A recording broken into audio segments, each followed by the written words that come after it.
Good morning. Welcome to this interview where we'll be talking to representatives from the Compensation Commission. My name is Juanita Steenekamp and I'm a project director here at SAICA, specifically dealing with governance. I'd like to welcome the representatives from the Compensation Commission. On my left here is Vuyo Mafata. He's the acting Compensation Commissioner and previously also worked at the UIF Fund. We also have Mr. Maitswe Molotse, Acting Director for the Income Division, and Ms. Hloni Mpaka, Director for Communications and Stakeholder Relations.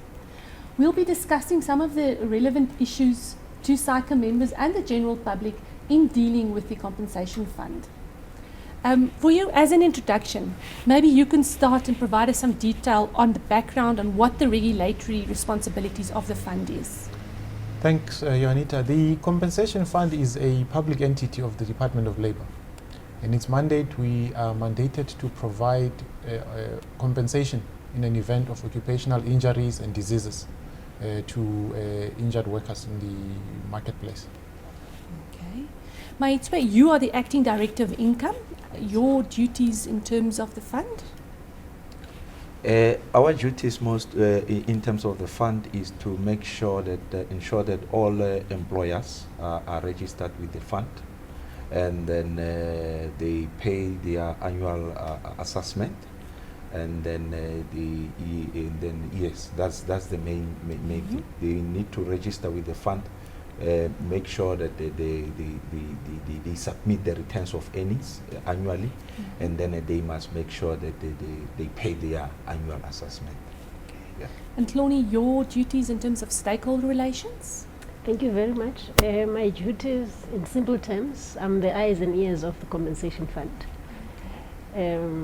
particularly on building relations with the stakeholders that we have, to an extent of having some memorandum of understanding to make sure that we collaborate on areas of interest and also manage the reputation of the fund.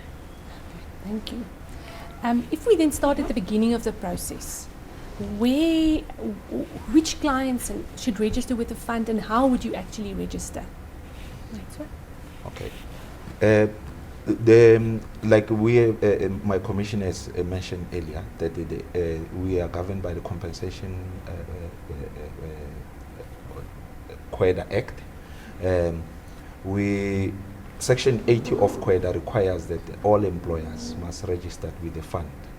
Only when you have your first employees, meaning when you have employees, you need to register with the fund. So that you can, you can insure your employees when they get injured on duty, they can be, we can be able to pay them. Yeah. Okay. And how would they register? Yeah, the registration currently, even though we are in a process of, going electronically, currently we are on a manual process, whereby there's a prescribed form that you need to register. You can go to the nearest labor center or go to the nearest provincial office, or even go into our website. Our forms are there, where you complete the form, and then the form currently you need to make sure that you forward it. There's an email on the form where you have to direct it to, and then where we are going to look register you. And classify you according to the nature of business that you are in. Okay. Yes. Just with regards to that, if you are an owner of a CC or a director of the company, do you have to register yourself as well? Yes, all employees, as long as you have employees. And as long as you have to register with the fund. But would you be counting the directors? Yes, we have the directors, because on your annual declaration you need to also declare your as long as you are if you are a director and you are alone, you are either an employer and an employee, so you need to register with the fund. Okay. I think that's one of the questions we get often. Yeah. There's people watching now and they realize, well, we should have been registered, but we're actually not. What should they be doing? If they register now, would there be interest, penalties? Do they have to go back to 2008? What would be these next steps? The law is clear that for any late payment, an interest would be levied on an employer, and it also says that the may be some fine or penalty that may be levied on an employer, but that is discretionary. It's basically subject to looking at the circumstances around the reasons for late registration and so on. But I must just also say that I think for the last 12 or so months, we've not been levying any interest or penalties on employers because of some of the technology enhancement processes that we're busy with that are making it, that would make it a bit difficult to levy interest and penalties. So that's some form of a concession that we've given to the employers that they're not paying, and we're likely to continue with that for foreseeable future until we've resolved all the technology problems we have around our revenue management area. So if I realize now that I should have registered and my first employee was appointed in 2010, do I actually have to fill in forms for the last 6 years? Maybe just to come in there, we have that instance whereby employers have not been registered with the fund, but he has been trading for more than 6 years. So what we are, the process that we have, and as we're guided by the Act, we are saying, we will only want, you will register, but we will want all your declaration for your past 4 years. No? 4 years. For the past 4 years, and then you must also declare your current year. So basically you need to submit for 5 years, meaning your 4, which is previous years, previous years plus your current year. Okay. Yeah. Thank you. One of the compliance requirements, and I think you alluded to it earlier, was this returns of earnings form. What does the form ask and why is it required? Like we have indicated earlier, the issue is all about the employees. Everything rotates about the employees. The employer must ensure his employees must make sure that his employees are covered. So the annually, hence we are different from other entities like your EAF where you do your monthly, as we do it annually. Annually, employer must return. This declaration is all about your salary bill. How much have you paid your employees? And based on that, you need to declare to us. And based on that, we assess you. We raise, I will call it, we raise premiums that you are supposed to pay as an employer relating to your employees based on your declaration. So everything rotates around what the employer has declared. And the deadline for the 2015-16 submission, has that been set yet?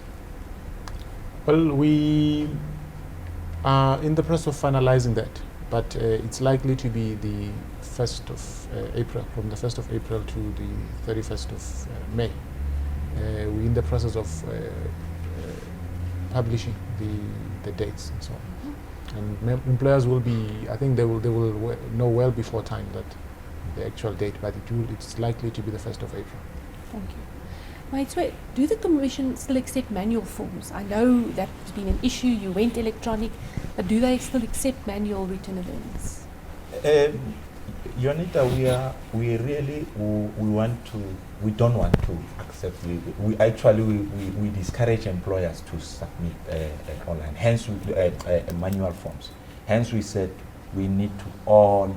There's been a drive in the previous years to make sure that all employers are submitting online, are using our online facility, because it gives an instant outcomes of your assessment, and it also helps us in terms of your turnaround time. On the spot, you can be able to know how much is it, how much are you are entitled to pay as your annual assessment. So we are really in the process of phasing out. We don't want, actually for the past 3 years, 4 years, 98% to 99% of our submissions, of our filing has been online, meaning there's a good response from employers. So we are really working towards phasing out. I think this coming year we won't be taking any manual form. Actually, we are in the process of working on that. It should be in an exceptional circumstances, really. I would really encourage the use of the electronic platform, because it makes a lot of processes easier, because a lot of the employers, as soon as they've submitted their assessments and they've paid, they want letters of good standing and so on. And as Maizwe has said, the fact that everything is on you get everything online, and you can basically get it immediately as soon as you've paid and you've submitted. So it's highly encouraged. And for those employers, because I know, the dynamics in South Africa, it might be that there's some employers that might not have access to an internet and so on. We do have kiosks at the different labor centers throughout the country where the employers can walk into a labor center and basically use the kiosks that we provide there to submit their return of earnings, or even if they want to request the letters of good standing, then they can use those kiosks. Okay. Maitwa, I just want to come back to you. So once you've submitted this return of earnings form and you talk about an assessment, do the employer receive a physical assessment to know what is paid? Does it state how it was calculated, or is it just an amount? Yes. The employers can view on the like it's an online. The employer can know once he has filed and then he has completed, because you won't leave that process until he got an actual invoice. In fact, you can view the invoice. You can see how much is it, what all figures that he has put in, how much is it that he is going to pay. So he can view that, and then he can be able to show that whether will I be able to pay this. And then I think it's very easy because it's an instant information. So employer can be able to view that on the spot.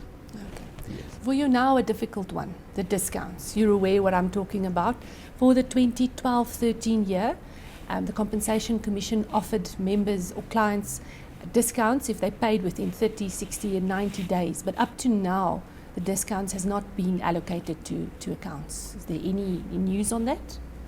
Yes, Juanita, I think this has been one of the main issues that employers have inquired about. And one of the things I think when we promised the discounts, little do we know that our system might not be able to implement those discounts. And we've embarked on a project now to develop the functionality on our systems that would allow us to be able to process these discounts. We started a bit late. We've appointed Dimension Data to work on our SAP environment to get this going. The team has been busy now doing user acceptance testing on this functionality, and we will be going live with this functionality around the 15th of April. So we will start processing some of these discounts already from 15 February. I said April.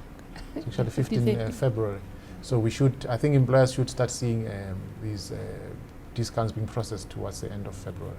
Would that be a credit to your account, or would you actually be paying out money? I think it will be at the election of the employer, basically, because there will be those that are up to date. Yes. So they might want the money to be refunded back to them, and those that might say we want the money offset against the existing debt that we have. Just to add on what the Commissioner said, the main thing also of us pushing is to make sure that before the filing year it's open. We give those employers that opportunity so that the employer, it will be better money is in his account, and then he will do that decision to say, do I want to be paid, or I just want to settle my current assessment. So I think that will really assist both the employer and us. But I think everything rotates around employer telling us what to do with what I think that's good done. news. Thank you very much. I think it will also make our job much easier. Maitwa, another question I think for you, dealing with the subclasses. I've had lots of comments from members saying we in the security industry, but we also have office staff. But due to the risk of security personnel, they fall into that category and they actually are assessed on a higher rate. Is there any opportunities to maybe split the business, or do you have to just accept that if you're in a security business, your whole business will be at a higher risk? Yeah, thanks, Juanita. I think what we do, because we are risk-based, we look at the highest risk that you are within your industry, within your business, which is if it's a security, that's where we are. We will classify. In terms of you splitting the business, the issue is that you need to register, because the issue is that you need to register both businesses as separate entities for them, because at the what do you call it, the department, or at the CIPC, because one of the requirements when you register, we want that CIPC number. So that's what needs to be done. But we don't want to say we encourage employers to go and do it. But for us, what we do as far as assessing, we'll always apply the highest, the highest risk in terms of your exposure. And then in terms of this class, if I started my business 10 years ago and I was in one subclass, but since then it's evolved and I've actually changed, can I change? Can I apply to the Commission to change the subclass, or is that not Yes, allowed? you can, because you remember this is even in our annual return. Then we give you to tell us whether you're still doing the same business as you previously declared. So the Act requires that if you have changed, within 7 days of changing the nature of business, you must notify the fund. Whether it's during the year, you have but you must notify the fund. How would you? So you need to notify the fund either by sending correspondence to the fund currently, and then contacting the fund to say this is the nature of business. Write a letter or informing the fund. It's just that simple to say I've changed the nature of business. But again, coming back to your question, yes, you can, but it's a rigorous process that you need to, because you need to convince us, because most of the employers, you see them changing from one class that had then a higher rate to a lower one. Yes. So for us as a fund, we always have to mitigate that risk to say why is it. So there may be additional documentations that are required by the fund to say why are you changing the nature of business, why if there was a board resolution, we may require that maybe copy of the minutes or whatever that proves us, that will convince us that but you have that right as employer to change the nature of business, because that's the basis of us assessing it. So, and I think one of this particular area, because I've seen a number of correspondence as well, where and one of the biggest challenges that I would want to urge your members to be on the lookout for is the fact that sometimes are not honest intentions from the employer when you're changing classes, and this compromises the reputation of your members who are doing this on behalf of the employers, because you find that an employer hasn't necessarily changed the nature of business, but he wants to pay a lower rate, so he wants to be changed to a layer because he's seen on the assessment what the amount that he has to pay, and that I think that also from an ethical point of view it compromises your members who then have to assist the employer to do this. So I think that's they could also play an advocating role on our behalf, in making sure that the right thing is done from the employers. Thank you. We've had numerous cases where employers have told us that they've filled in the return of earnings forms, but the department assesses them incorrectly. Is there a way to correct this, or what would they have to do? Yeah.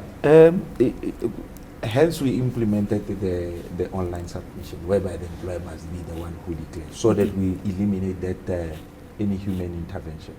So currently, like we have mentioned earlier, that most of our assessments are online. It's all about members or your members or employers declaring an accurate, employer. So there's no more, when you submit an online, there's no more human intervention. Yes, from historically, we have whereby the issues of, for in case an employer has declared on the manual one, yes, added an extra zero, or internally somebody when he was capturing put an extra zero. The act is clear in terms of that. The fund needs to correct that. But the issues of incorrect declarations by employers, I think is one of the risks that we are exposed to, because you remember we have put that thing on your hands. We have picked up that the employers are not necessarily declaring correct earnings. So it's really a challenge for us to make sure that we do. But once the fund has picked up that this was an incorrect declaration, there was it was a mistake, especially from the fund side. The fund is obliged to correct that. Yes, historically, we are in a process of making sure that we address all historical things whereby the employers have the queries and then they said I was incorrectly assessed, and it's a genuine case. So we are currently trying to work on them, making sure that by the end of when we start the new year, you know, all of those queries we have been addressed. Is there a huge backlog in terms of those? It's not a huge backlog, but because you remember we have transitioned from electronic to manual. So you somewhere where there is a manual, you may find that some of the information falls within the cracks, whereby, you know, employer has submitted, but the documentation, you know, somewhere are misplaced. So, but I think in those cases we really will appreciate if there are those cases, but we are trying to eliminate whatever the backlog, especially on the manual. Yes, we had a backlog, but it's not a huge backlog. I think we are having close to 16,000. Sure. Yeah, 16,000 of queries. But we are looking at them to say, are they, not all of them falls within the category. There are different kinds of queries, but we are trying to resolve them. We've also received a question with regards to audits. I assume that the Compensation Fund do also audit certain clients, like SARS would say that they're auditing the clients. If you now pick up that you are being audited and the new year is coming up, you won't be able to submit with that audit requirement on your file. What do you have to do then? Okay. We currently, as a fund, we don't have a fully fledged audit. We work on I will call it on ad hoc, but I think we are going in a process of making sure that at the end of the day, it's a full-fledged unit that works. But where we suspect that there's something, then we go and investigate. We did it with several employers, where we visited their offices, and then we interrogated their books, and then we found out that some of the things that we suspected, that is true. Is true. And then but that does not stop you from submitting. Yeah. On the audits, needs we have a turnaround time that we have set of 7 days, but I know that we have been not been adhering to that. But the audits needs to be done, and then actually within that 7 days, somebody must come back, to say this is a document that we need. Possibly there may be an additional document that they need, especially where the issues that you have highlighted also, maybe subclass or nature of business. It will really require additional information. Until your assessment will not be finalized until the final thing. The audit is there. I think the issue with that is that should you not be adhering to your turnaround time, then the clients, the assessment period would close and they would actually have not been able to file. So penalties, all those things also then kick in again. Yeah. Once once there's a fine, once we have filed, once we have filed and then you have submitted and it has been sent for audit, we won't charge you any penalty because we have submitted, you had adhered to the deadline. So everything is within the fund. The main thing for us, the exercise, when you must file on time. You did as an employer or as an agent, you did adhere to that. I think one of the things to improve the turnaround time, we're trying to automate all our processes. I think we've automated already the return of earnings. That's why we're encouraging everyone to do it online. We're now looking at automated registration, electronic registration. And I think once we do that, then it frees up our staff to be able to handle all these ad hoc exceptions that are picked up by the system, to be able to deal with all the queries. And we are hopeful that as soon as we've gone live with the registration, with the electronic registration process, our clients will start seeing some improvement in terms of turnaround time, both not only for these audits, but also for registration and other queries that they might have. Well, with regards to backlogs, we've spoken about returns of earnings, but there has been in media releases where stating that the Compensation Fund is behind in paying doctors and other service providers. Has there been any movement on that? Well, there's been a significant improvement. I think one of the things we've done towards the end of 2014 was to introduce an electronic or an automated claims submission process, as well as for both medical service providers and employers. And that has seen the fund improving payments to medical service providers, because now we don't have to deal with papers that has to be captured on the system. Doctors, hospitals can submit all those things online, and we're able to then process them online. So we have seen quite an improvement. As a result, there is still some areas where there's complaints, but the amount of complaints have subsided. We've actually developed relationships with the major medical service providers where we have regular engagements to try and make sure that where there's problems, we resolve those problems. So there has been quite a significant improvement. That's why we want to now bring automation in the entire business value chain, not only on the claims process, so that we can achieve the same efficiencies that we're starting to see on the claims process now. Thank you. If I remember correctly, last year there was a notice with regards to mutual associations. There's two, I think, the Federated Employers Mutual Assurance and Rand Mutual Company. Can you just explain their role in this whole process? Well, the law allows the minister to give licenses to a mutual association that would then assist in carrying out the compensation fund business in specific industries. For a number of years now, the minister has been issuing licenses, 2 licenses. One to the Rand Mutual Association, which is responsible for dealing with employers and employees in the mining. And we've recently extended their license to also include the iron and steel sector. So they basically carry out the whole functions of the compensation fund. Employers in those particular industries would then register with the mutual, submit their return of earnings with the mutual, and pay their assessment with the mutual.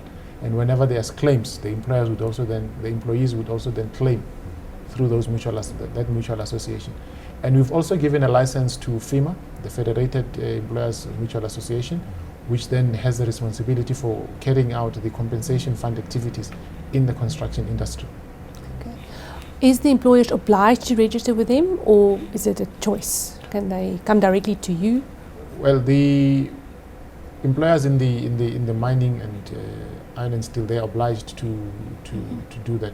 And I think, if I'm not mistaken, on the construction, they choose whether they want to be registered with the fund or with FEMA. Okay, thanks. I think that would link to my next question, dealing with letters of good standing. I've heard of people being refused access to the mines, whatever, due to this letter of good standing, or not having a letter. What is this letter of good standing, mate? So I think that's something that you deal with. Yeah. Letter of good standing is a compliance certificate for the fund, to say that everybody. Remember, we are governed by the Act. For us, as an institution, we are executing the provisions of the Act.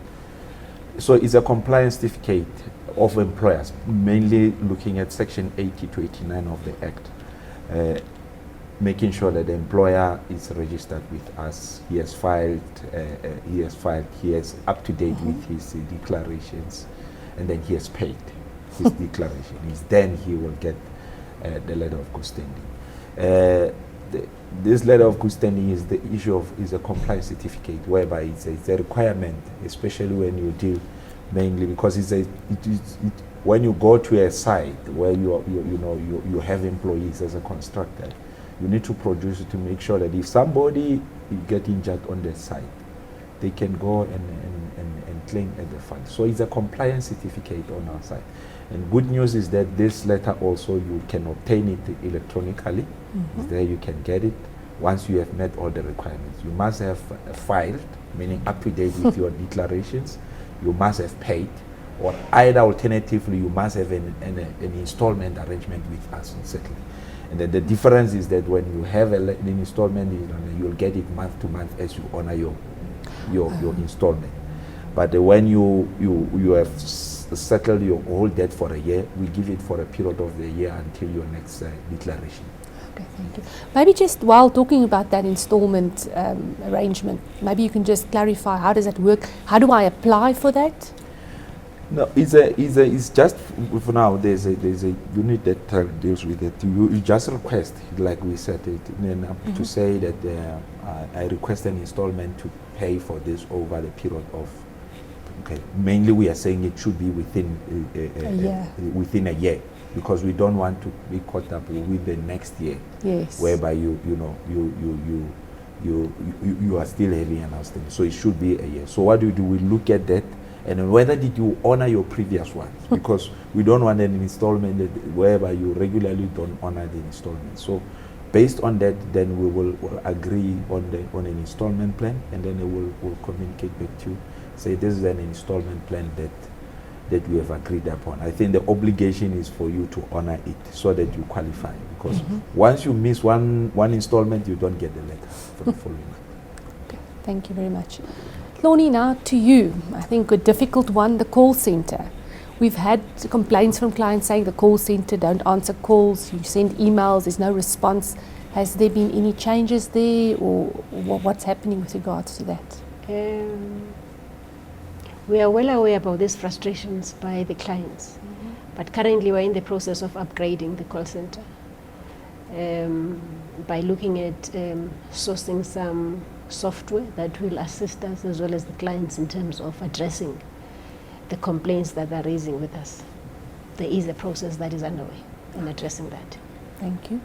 Then in terms of services in other provinces, do you have offices there? What services can clients maybe access in those provinces? We've got 9 provinces in the country, and we have provincial offices throughout the country, as well as 125 labor centers in each city. So I think clients can go and visit, and the services that are provided are all the services of the Department of Labor, including compensation fund.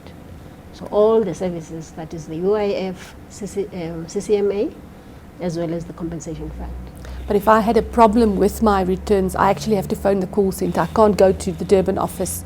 They won't be able to sort it out, or would they? You have to call the call center, and currently we do have a process, even though it's very slow, which is what we are trying to address as a fund. We do acknowledge the fact that these processes are really delaying the clients, but we are in the process of addressing that. But if you want to walk into any of our labor centers, we do have labor centers throughout. And if I can just add, previously the services of the compensation fund were centralized in Pretoria, but since 2011 we started a process to decentralize the services. That's why Sonisha says that you can get all the services of the compensation fund in the provincial offices. So in the first phase, we started decentralizing the claims process. So employers, notification of accidents, and so on. Though we've automated the process done online, but for any other queries and so on, those can be dealt with in the provinces. And we are now, I think that the next phase would be when we're looking at the registration process, but we first also want to get an automation in that area before we can then roll out those services and give them to the provincial offices on the earnings and revenue side. Okay, thank you. Were there any plans in terms of changes or amendment to the Act regulations that is coming up? Okay. Well, we are in the process of amending the COIDA bill to simplify some of the things on the revenue side, and also to look at some improvements in terms of reintegration and rehabilitation of injured workers. So there are some, we're currently doing a regulatory impact assessment on the amendments, and then it will be going through the process from Cabinet to NEDLEC, and from NEDLEC to Parliament. So we are hoping that we'll be able to finalize all those processes at the end of this calendar year. And we're also looking at reviewing the assessment model. Currently, our assessment model is, we've got 102 subclasses, which each with its own rate, something that is a bit of a nightmare for employers, also for the fund. So we're trying to looking at simplifying it and reducing these into 6 classes and so on. So we are at the consultative phase. Hopefully soon we'll then be going on we'll be publicizing it for public comments and so on, and also going through the NEDLEC process to get participation of organized business, labor and community, so that we can finalize. We're also hoping that we can have that finalized by the end of this calendar year, so that those classes are effective from April 2017. Okay. So I think the compensation fund is work in progress. There's a number of improvements that we're trying to bring about that would make the experience of our clients a bit easier, and we're trying to use technology to get us to that part. That would bring me to my last question in terms of any last messages that you would like the public to be aware of. Well, we are aware of a number of challenges that our clients have had and with the compensation fund, and we want to thank them for being patient for so long. And we are in the process of implementing a number of improvement measures to try and deal with the issues of service delivery. We've already dealt with some of the things on the claim side, and we're starting to see improvements in that area, and we're looking at all the other areas of our business. And Furniture is also on a drive to make sure that we speak to stakeholders and make sure that we take them along our change process, and we would want to urge them to work with us in making sure that we take the compensation fund to a level where it should be, and that would also help ease a lot of pains that they currently have with the fund. I'd really like to thank Vuyo, Mahitswe and Hloni today. I think their experience and sharing of knowledge will really assist our members in their dealings with the compensation fund and the year ahead.